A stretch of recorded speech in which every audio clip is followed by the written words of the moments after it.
பெருந்தொகையான குஷ் போதைப் பொருளை நாட்டிற்குள் கடத்த முற்பட்ட 2 வெளிநாட்டவர்கள் கட்டுநாயக்க விமான நிலையத்தில் வைத்து இன்று அதிகாலை கைது செய்யப்பட்டுள்ளனர்.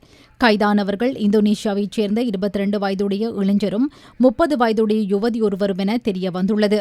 இவர்கள் இந்த போதைப் பொருளை தாய்லாந்தின் பாங்காக் நகரிலிருந்து கொள்வனவு செய்து இந்தியாவின் பெங்களூர் நகருக்கு கொண்டு சென்று அங்கிருந்து கட்டுநாயக்க விமான நிலையத்திற்கு வந்துள்ளனர். இவ்வாறு கைப்பற்றப்பட்ட போதைப் பொருளின் பெறுமதி சுமார் 6,40,10,000 ரூபாவென மதிப்பிடப்பட்டுள்ளது.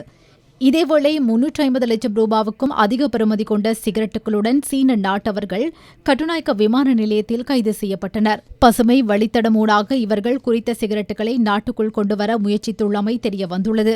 13 பைகளில் 8 வகைகள் உள்ளடக்கிய 2,30,000க்கும் அதிக சிகரெட்டுகள் அவர்களிடமிருந்து மீட்கப்பட்டன. சிகரெட்டுகள் கண்டுபிடிக்கப்பட்டதை அடுத்து குறித்த சீன நாட்டவர் அங்கிருந்து தப்பிச் செல்ல முற்பட்ட நிலையில் சுங்க அதிகாரிகள் அவரை வாகன தரிப்பிடத்திற்கு அருகில் வைத்து கைது செய்தனர். இதேவேளை குற்றச்செயல் மற்றும் போதைப்பொருள் ஒழிப்பு நடவடிக்கைக்கமைய நேற்றைய தினம் 26,600 பேர் சோதனைக்கு உட்படுத்தப்பட்டனர். அவர்களில் 608 பேர் சந்தேகத்தின் பேரில் கைது செய்யப்பட்டனர். அதில் 26 பேர் குற்றச்செயல்களோடு நேரடி தொடர்பு கொண்டவர்கள். பிடிவிராந்து பிறப்பிக்கப்பட்ட 164 பேரும் திறந்த பிடிவிராந்து பிறப்பிக்கப்பட்ட 98 பேரும் இதில் உள்ளடக்கம்.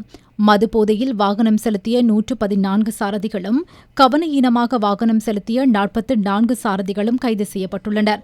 ஏனைய போக்குவரத்து குற்றங்கள் தொடர்பில் 3,419 பேருக்கு எதிராக சட்ட நடவடிக்கை மேற்கொள்ளப்பட்டது.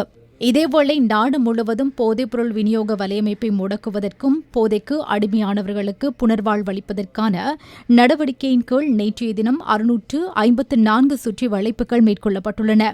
அதில் 632 பேர் கைது செய்யப்பட்டனர். ஒருவர் தடுப்பு காவலில் வைக்கப்பட்டார். 5 சந்தேக நபர்கள் தொடர்பில் சட்டவிரோத சொத்துக்கள் தொடர்பான விசாரணைகள் ஆரம்பிக்கப்பட்டுள்ளன.